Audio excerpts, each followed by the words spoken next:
Chapter 4. From my discourse with Mr. Lloyd, and from the above reported conference between Bessie and Abbot, I gathered enough of hope to suffice as a motive for wishing to get well. A change seemed near. I desired and waited it in silence. It tarried, however. Days and weeks passed. I had regained my normal state of health, but no new allusion was made to the subject over which I brooded. Mrs. Reed surveyed me at times with a severe eye, but seldom addressed me. Since my illness she had drawn a more marked line of separation than ever between me and her own children, appointing me a small closet to sleep in by myself, condemning me to take my meals alone, and pass all my time in the nursery, while my cousins were constantly in the drawing-room. Not a hint, however, did she drop about sending me to school. Still I felt an instinctive certainty that she would not long endure me under the same roof with her, for her glance, now more than ever when turned on me, expressed an insuperable and rooted aversion. Eliza and Georgiana, evidently acting according to orders, spoke to me as little as possible. John thrust his tongue in his cheek whenever he saw me, and once attempted chastisement, but as I instantly turned against him, roused by the same sentiment of deep ire and desperate revolt which had stirred my corruption before, he thought it better to desist, and ran from me uttering execrations, and vowing I had burst his nose. I had indeed levelled at that prominent feature as hard a blow as my knuckles could inflict, and when I saw that either that or my look daunted him, I had the greatest inclination to follow up my advantage to purpose, but he was already with his mamma. I heard him in a blubbering tone commence the tale of how that nasty Jane Eyre had flown at him like a mad cat. He was stopped rather harshly. "Don't talk to me about her, John. I told you not to go near her. She is not worthy of notice. I do not choose that either you or your sisters should associate with her." Here, leaning over the banister, I cried out suddenly, and without at all deliberating on my words, "They are not fit to associate with me." Mrs. Reed was rather a stout woman, but on hearing this strange and audacious declaration, she ran nimbly up the stair, swept me like a whirlwind into the nursery, and crushing me down on the edge of my crib, dared me in an emphatic voice to rise from that place, or utter one syllable during the remainder of the day. "What would Uncle Reed say to you if he were alive?" was my scarcely voluntary demand. I say scarcely voluntary, for it seemed as if my tongue pronounced words without my will consenting to their utterance. Something spoke out of me over which I had no control. "What?" said Mrs. Reed under her breath, her usually cold, composed grey. I became troubled with a look like fear. She took her hand from my arm, and gazed at me as if she really did not know whether I were child or fiend. I was now in for it. "My Uncle Reed is in heaven, and can see all you do and think, and so can Papa and Mama. They know how you shut me up all day long, and how you wish me dead." Mrs. Reed soon rallied her spirits. She shook me most soundly. She boxed both my ears, and then left me without a word. Bessie supplied the hiatus by a homily of an hour's length, in which she proved beyond a doubt that I was the most wicked and abandoned child ever reared under a roof. I half believed her, for I felt indeed only bad feelings surging in my breast. November, December, and half of January passed away. Christmas and the New Year had been celebrated at Gateshead with the usual festive cheer. Presents had been interchanged, dinners and evening parties given. From every enjoyment I was, of course, excluded. My share of the gaiety consisted in witnessing the daily appareling of Eliza and Georgiana, and seeing them descend to the drawing-room, dressed out in thin muslin frocks and scarlet sashes, with hair elaborately ringlet, and afterwards, in listening to the sound of the piano or the harp played below, to the passing to and fro of the butler and footman, to the jingling of glass and china as refreshments were handed, to the broken hum of conversation as the drawing-room door opened and closed. When tired of this occupation, I would retire from the stairhead to the solitary and silent nursery. There, though somewhat sad, I was not miserable. To speak truth, I had not the least wish to go into company, for in company I was very rarely noticed, and if Bessie had but been kind and companionable, I should have deemed it a treat to spend the evenings quietly with her, instead of passing them under the formidable eye of Mrs. Reed, in a room full of ladies and gentlemen. But Bessie, as soon as she had dressed her young ladies, used to take herself off to the lively regions of the kitchen and housekeeper's room, generally bearing the candle along with her. I then sat with my doll on my knee till the fire got low, glancing round occasionally to make sure that nothing worse than myself haunted the shadowy room, and when the embers sank to a dull red, I undressed hastily, tugging at knots and strings, as I best might, and sought shelter from cold and darkness in my crib. To this crib I always took my doll. Human beings must love something, and in the dearth of worthier objects of affection, I contrived to find a pleasure in loving and cherishing a faded graven image, shabby as a miniature scarecrow. It puzzles me now to remember with what absurd sincerity I dote on this little toy, half fancying it alive and capable of sensation. I could not sleep unless it was folded in my nightgown, and when it lay there safe and warm, I was comparatively happy, believing it to be happy likewise. Long did the hours seem while I waited the departure of the company, and listened for the sound of Bessie's step on the stairs. Sometimes she would come up in the interval to seek her thimble or her scissors, or perhaps to bring me something by way of supper, a bun or a cheesecake. Then she would sit on the bed while I ate it, and when I had finished, she would tuck the clothes round me, and twice she kissed me and said, "Good night, Miss Jane."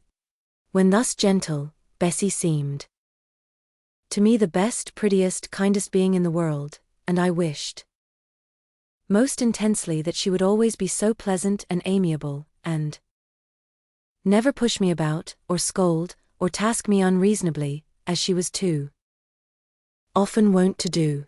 Bessie Lee must, I think, have been a girl of good natural capacity, for she was smart in all she did, and had a remarkable knack of narrative, so at least, I judge from the impression made on me by her nursery tales. She was pretty too, if my recollections of her face and person are correct. I remember her as a slim young woman, with black hair, dark eyes, very nice features, and good, clear complexion, but she had a capricious and hasty temper, and indifferent ideas of principle or justice. Still, such as she was, I preferred her to anyone else at Gateshead Hall. It was the 15th of January, about 9 o'clock in the morning. Bessie was gone down to breakfast. My cousins had not yet been summoned to their mamma. Eliza was putting on her bonnet and warm garden coat to go and feed her poultry, an occupation of which she was fond, and not less so of selling the eggs to the housekeeper and hoarding up the money she thus obtained. She had a turn for traffic, and a marked propensity for saving, shown not only in the vending of eggs and chickens, but also in driving hard bargains with the gardener about flower roots, seeds, and slips of plants, that functionary having orders from Mrs. Reed to buy of his young lady all the products of her Parterre she wished to sell, and Eliza would have sold the hair off her head if she could have made a handsome profit thereby. As to her money, she first secreted it in odd corners, wrapped in a rag or an old curl paper, but some of these hoards having been discovered by the housemaid Eliza, fearful of one day losing her valued treasure, consented to entrust it to her mother, at a usurious rate of interest, 50 or 60%, which interest she exacted every quarter, keeping her accounts in a little book with anxious accuracy. Georgiana sat on a high stool, dressing her hair at the glass, and interweaving her curls with artificial flowers and faded feathers, of which she had found a store in a drawer in the attic. I was making my bed, having received strict orders from Bessie to get it arranged before she returned, for Bessie now frequently employed me as a sort of under-nursery maid, to tidy the room, dust the chairs and see. Having spread the quilt and folded my night-dress, I went to the window seat to put in order some picture books and doll's house furniture scattered there, an abrupt command from Georgiana to let her playthings alone. For the tiny chairs and mirrors, the fairy plates and cups, were her property, stopped my proceedings, and then for lack of other occupation, I fell to breathing on the frost flowers with which the window was fretted, and thus clearing a space in the glass through which I might look out on the grounds, where all was still and petrified under the influence of a hard frost. From this window were visible the porter's lodge and the carriage road.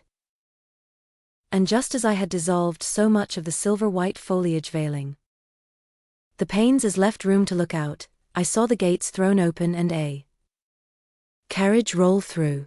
I watched it ascending the drive with indifference. Carriages often came to Gateshead, but none ever brought visitors in whom I was interested. It stopped in front of the house. The doorbell rang loudly, the newcomer was admitted. All this being nothing to me, my vacant attention soon found livelier attraction in the spectacle of a little hungry robin, which came and chirruped on the twigs of the leafless cherry tree nailed against the wall near the casement.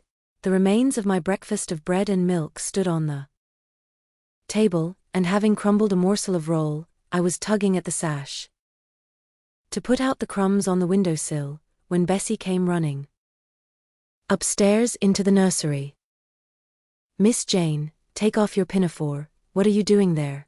Have you washed your hands and face this morning?" I gave another tug before I answered, for I wanted the bird to be secure of its bread. The sash yielded. I scattered the crumbs, some on the stone sill, some on the cherry tree bough, then closing the window, I replied, "No, Bessie, I have only just finished dusting." "Troublesome, careless child. And what are you doing now? You look quite red, as if you had been about some mischief. What were you opening the window for?"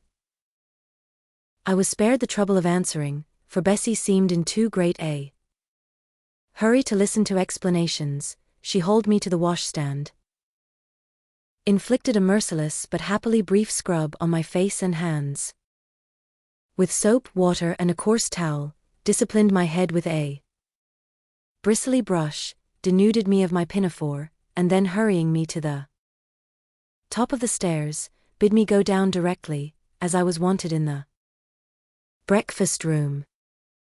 I would have asked who wanted me, I would have demanded if Mrs. Reed was there, but Bessie was already gone, and had closed the nursery door upon me.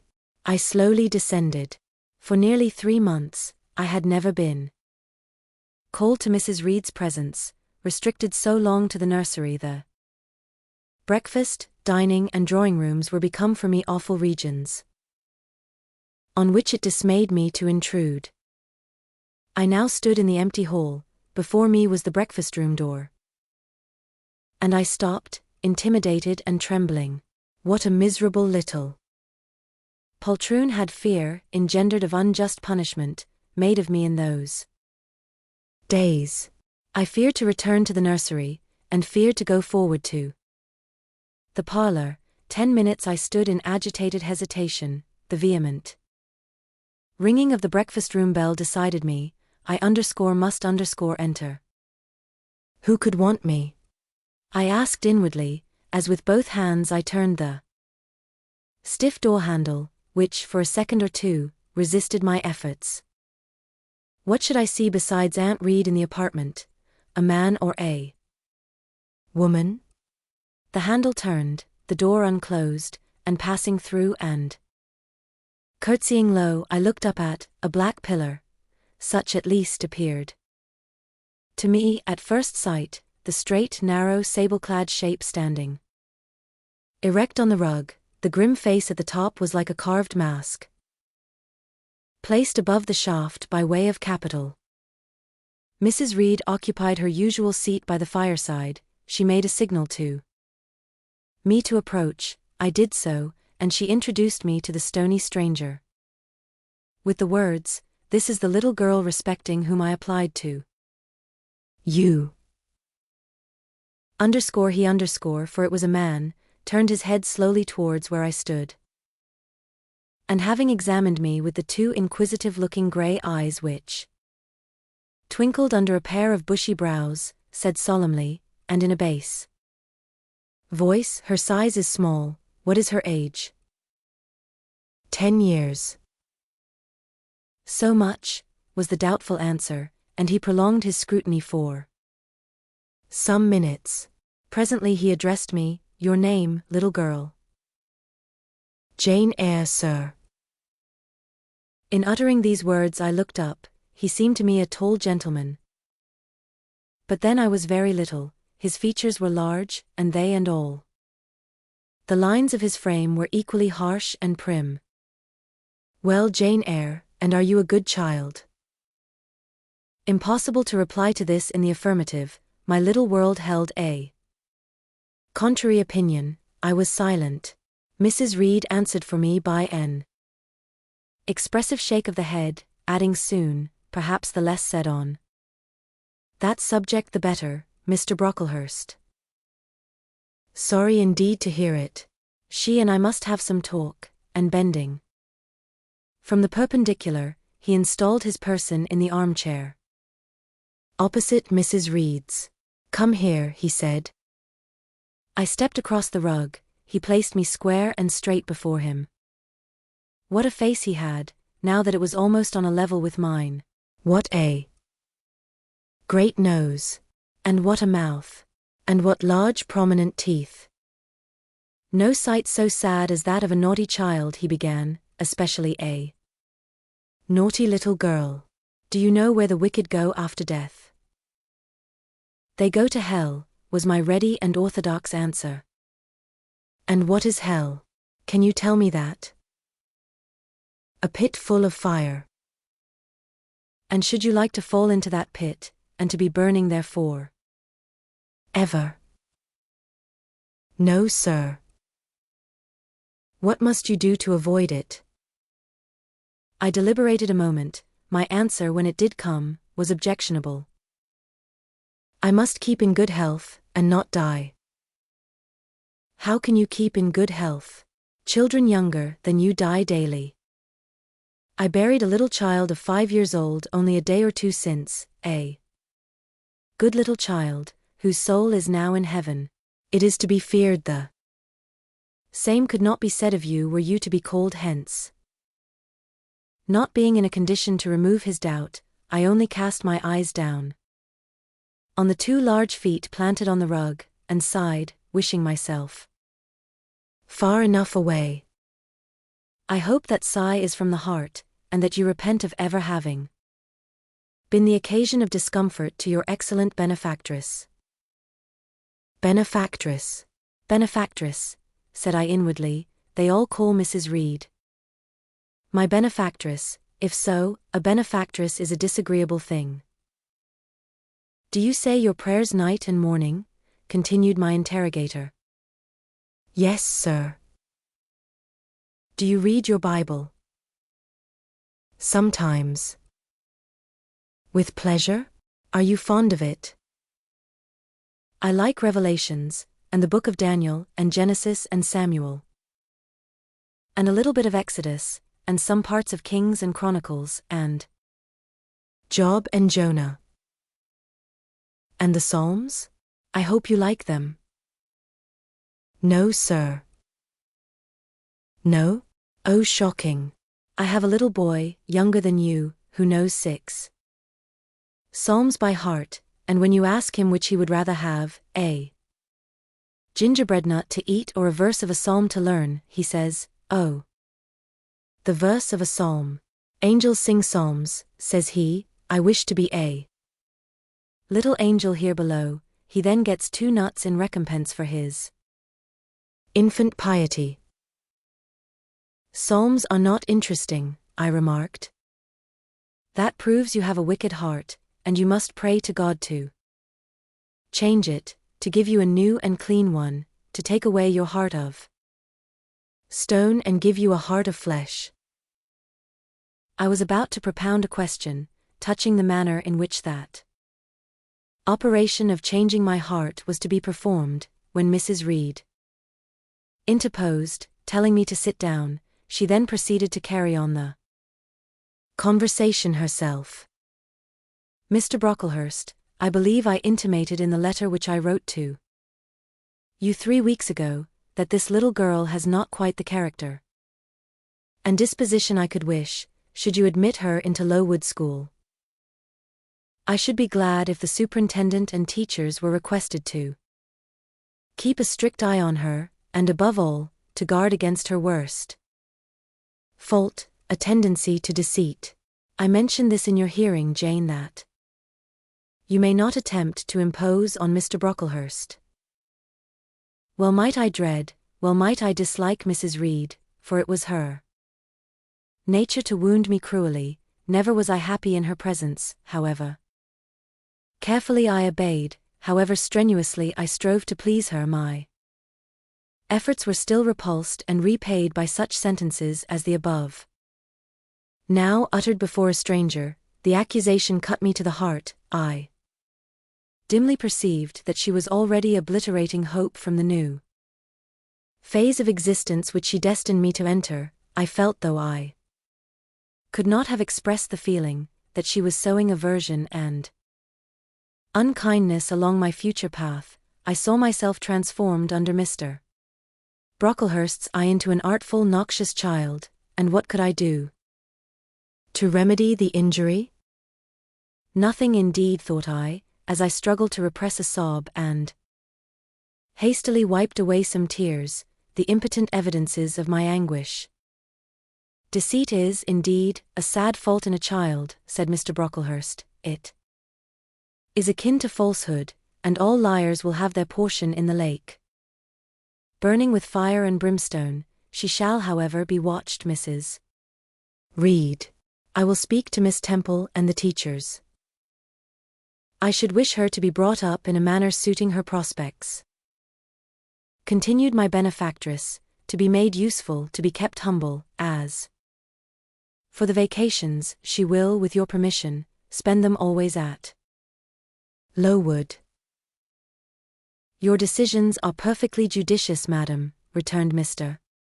Brocklehurst. Humility is a Christian grace, and one peculiarly appropriate to the pupils of Lowood. I therefore direct that a special care shall be bestowed on its cultivation amongst them. I have studied how best to mortify in them the worldly sentiment of pride, and only the other day I had a pleasing proof of my success. My second daughter, Augusta, went with her mamma to visit the school, and on her return she exclaimed, "Oh dear papa, how quiet and plain all the girls at Lowood look, with their hair combed behind their ears, and their long pinafores, and those little holland pockets outside their frocks. They are almost like poor people's children." And said she, they looked at my dress and mamma's, as if they had never seen a silk Gown before. This is the state of things I quite approve, returned Mrs. Reed. Had I sought all England over, I could scarcely have found a sister more exactly fitting a child like Jane Eyre. Consistency, my dear Mr. Brocklehurst, I advocate consistency in all things. Consistency, madam, is the first of Christian duties, and it has been observed in every arrangement connected with the establishment of Lowood, plain fare, simple attire, unsophisticated accommodations, hardy and active habits, such as the order of the day in the house and its inhabitants. Quite right, sir. I may then depend upon this child being received as a pupil at Lowood, and their being trained in conformity to her position and prospects. Madam, you may, she shall be placed in that nursery of chosen plants, and I trust she will show herself grateful for the inestimable privilege of her election. I will send her then as soon as possible, Mr. Brocklehurst, for I assure you, I feel anxious to be relieved of a responsibility that was becoming too irksome. No doubt, madam, and now I wish you good morning. I shall return to Brocklehurst Hall in the course of a week or two, my good friend the Archdeacon will not permit me to leave him sooner. I shall send Miss Temple notice that she is to expect a new girl, so that there will be no difficulty about receiving her. Goodbye. Goodbye, Mr. Brocklehurst. Remember me to Mrs. and Miss Brocklehurst, and to Augusta and Theodore, and Master Broughton Brocklehurst. I will, madam. Little girl, here is a book entitled The Child's Guide. Read it with prayer, especially that part containing an account of the awfully sudden death of Martha G., a naughty child, addicted to falsehood and deceit. With these words Mr. Brocklehurst put into my hand a thin pamphlet sewn in a cover, and having rung for his carriage, he departed. Mrs. Reed and I were left alone. Some minutes passed in silence. She was sewing, I was watching her. Mrs. Reed might be at that time some 6 or 7 and 30, she was a woman of robust frame, square-shouldered and strong-limbed, not tall, and though stout not obese. She had a somewhat large face, the under jaw being much developed and very solid. Her brow was low, her chin large and prominent, mouth and nose sufficiently regular, under her light eyebrows glimmered an eye devoid of ruth. Her skin was dark and opaque, her hair nearly flaxen. Her constitution was sound as a bell. Illness never came near her. She was an exact, clever manager. Her household and tenantry were thoroughly under her control. Her children only at times defied her authority and laughed it to scorn. She dressed well, and had a presence and port calculated to set off handsome attire. Sitting on a low stool, a few yards from her armchair, I examined her figure, I perused her features. In my hand I held the tract containing the sudden death of the liar, to which narrative my attention had been pointed as to an appropriate warning. What had just passed, what Mrs. Reed had said concerning me to Mr. Brocklehurst, the whole tenor of their conversation was recent, raw, and stinging in my mind. I had felt every word as acutely as I had heard it plainly, and a passion of resentment fomented now within me. Mrs. Reed looked up from her work, her eye settled on mine, her fingers at the same time suspended their nimble movements. Go out of the room, return to the nursery, was her mandate. My look, or something else, must have struck her as offensive, for she spoke with extreme though suppressed irritation. I got up, I went to the door, I came back again, I walked to the window, across the room, then close up to her. Speak I must, I had been trodden on severely, and must turn, but how? What strength had I to dart retaliation at my antagonist? I gathered my energies and launched them in this blunt sentence. I am not deceitful. If I were, I should say I loved you, but I declare I do not love you. I dislike you the worst of anybody in the world except John Reed, and this book about the liar, you may give to your girl Georgiana, for it is she who tells lies, and not I.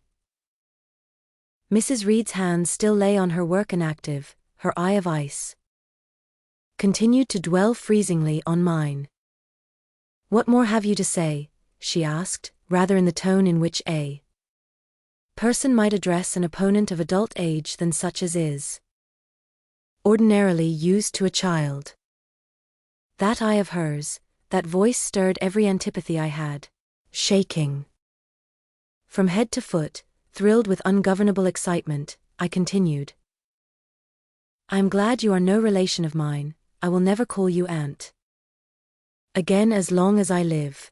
I will never come to see you when I am grown up, and if anyone asks me how I liked you and how you treated me, I will say the very thought of you makes me sick, and that you treated me with miserable cruelty.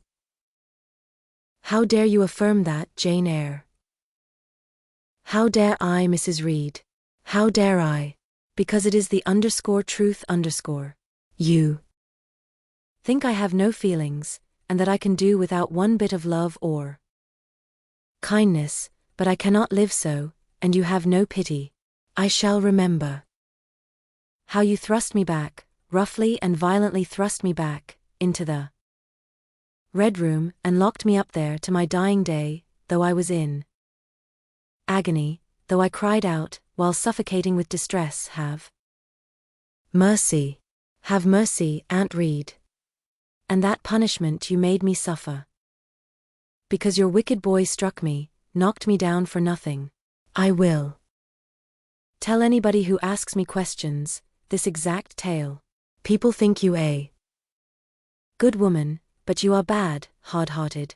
You are deceitful. How dare I, Mrs. Reed? How dare I? Because it is the truth. Ere I had finished this reply, my soul began to expand, to exult with the strangest sense of freedom, of triumph, I ever felt. It seemed as if an invisible bond had burst, and that I had struggled out into unhoped for liberty. Not without cause was this sentiment. Mrs. Reed looked frightened, her work had slipped from her knee, she was lifting up her hands, rocking herself to and fro, and even twisting her face as if she would cry. Jane, you are under a mistake. What is the matter with you? Why do you tremble so violently? Would you like to drink some water? No, Mrs. Reed. Is there anything else you wish for, Jane? I assure you I desire to be your friend. Not you. You told Mr. Brocklehurst I had a bad character, a deceitful disposition, and I'll let everybody at Lowood know what you are and what you have done. Jane, you don't understand these things. Children must be corrected for their faults. Deceit is not my fault, I cried out in a savage, high voice. But you are passionate, Jane, that you must allow, and now return to the nursery, there's a dear, and lie down a little. I am not your dear, I cannot lie down. Send me to school soon, Mrs. Reed, for I hate to live here. I will indeed send her to school soon, murmured Mrs. Reed _sotto voce_, and gathering up her work, she abruptly quitted the apartment. I was left there alone, winner of the field. It was the hardest battle I had fought, and the first victory I had gained. I stood a while on the rug, where Mr. Brocklehurst had stood, and I enjoyed my conqueror's solitude. First, I smiled to myself and felt elate, but this fierce Pleasure subsided in me as fast as did the accelerated throb of my pulses. A child cannot quarrel with its elders, as I had done, cannot give its furious feelings uncontrolled play, as I had given mine, without experiencing afterwards the pang of remorse and the chill of reaction.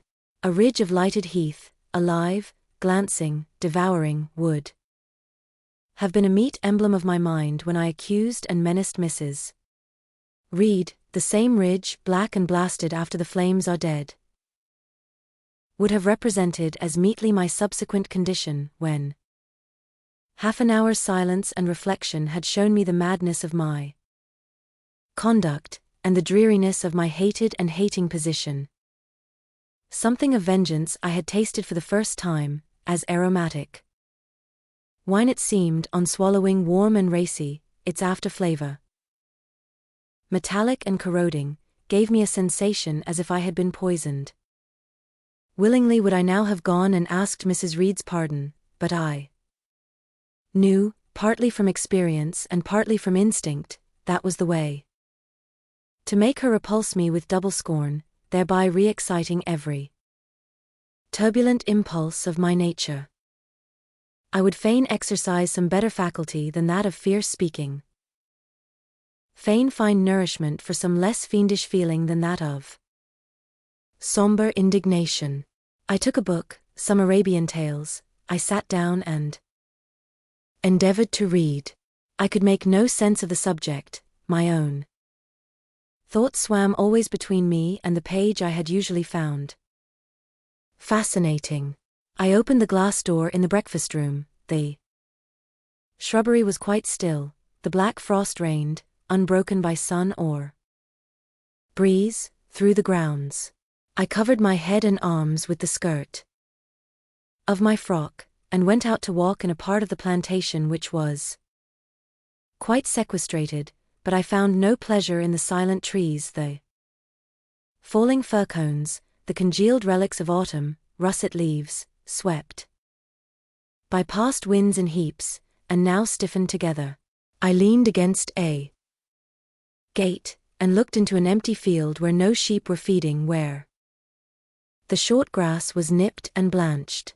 It was a very grey day, a most opaque sky, onding on snow, canopied all, thence flakes fell at intervals, which settled on the hard path and on the hoary lea without melting. I stood, a wretched child enough, whispering to myself over and over again, what shall I do? What shall I do? All at once I heard a clear voice call, Miss Jane. Where are you? Come to lunch. It was Bessie, I knew well enough, but I did not stir. Her light step came tripping down the path. You naughty little thing, she said. Why don't you come when you are called? Bessie's presence, compared with the thoughts over which I had been brooding, seemed cheerful, even though, as usual, she was somewhat cross. The fact is, after my conflict with and victory over Mrs. Reed, I was not disposed to care much for the nursemaid's transitory anger, and I was disposed to bask in her youthful lightness of heart. I just put my 2 arms round her and said, Come, Bessie, don't scold. The action was more frank and fearless than any I was habituated to indulge in. Somehow it pleased her. You are a strange child, Miss Jane, she said, as she looked down at me, a little roving, solitary thing, and you are going to school, I suppose? I nodded. And won't you be sorry to leave poor Bessie? What does Bessie care for me? She is always scolding me. Because you're such a queer, frightened, shy little thing. You should be bolder. What? To get more knocks? Nonsense. But you are rather put upon, that's certain. My mother said, when she came to see me last week, that she would not like a little one of her own to be in your place. Now come in, and I've some good news. For you. I don't think you have, Bessie. Child. What do you mean? What sorrowful eyes you fix on me. Well, but Mrs. and the young ladies and Master John are going out to tea this afternoon, and you shall have tea with me. I'll ask cook to bake you a little cake, and then you shall help me to look over your drawers, for I am soon to pack your trunk. Mrs. intends you to leave Gateshead in a day or two, and you shall choose what toys you like to take with you. Bessie, you must promise not to scold me any more till I go. Well, I will, but mind you are a very good girl, and don't be afraid of me. Don't start when I chance to speak rather sharply, it's so provoking.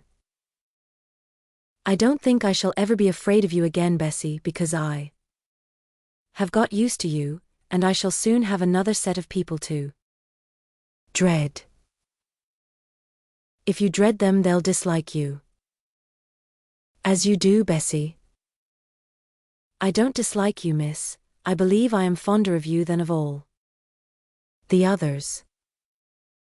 You don't show it. You little sharp thing. You've got quite a new way of talking. What makes you so venturesome and hardy?